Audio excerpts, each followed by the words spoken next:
les maisons ici. Et les maisons, généralement, quand vous voyez les murs, c'est des murs d'épaisseur de 40 cm. Et donc, c'est des maisons centenaires. Comme je disais, le premier bâtiment de l'île, c'est l'actuel commissariat de police qui date de 1482. Donc après, les Portugais n'ont rien laissé.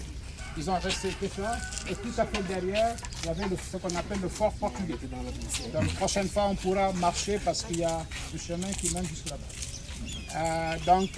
Voilà un petit peu. S'il n'y a pas de questions, vous voyez la chaloupe, elle est là-bas. Elle est obligée de continuer. Blaise Diagne, et il est né à Gorée. C'est le premier député noir au Parlement français.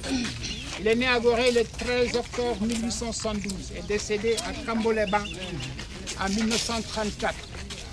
Il a été enterré ici à Dakar. Mais à son enterrement, à l'ethnie des peuples lébou ont refusé qu'il soit enterré dedans parce qu'il est accusé de la franc-maçonnerie. Donc c'est le premier député noir au Parlement français. Voilà. Et maintenant, l'île aussi, présentement, pour ceux qui ne le savent pas, c'est une commune de plein exercice. Et c'est une commune depuis 1872. Parce qu'il y avait ce qu'on appelle la loi des 4 communes. Gorée, Dakar, Rufisque et Saint-Léonard.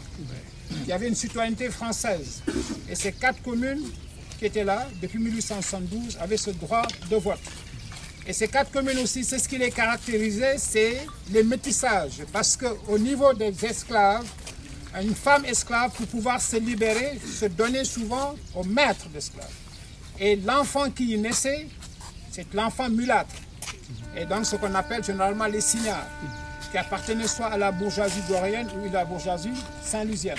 Ils sont libérés. La femme est libérée avec son enfant. Donc c'est important.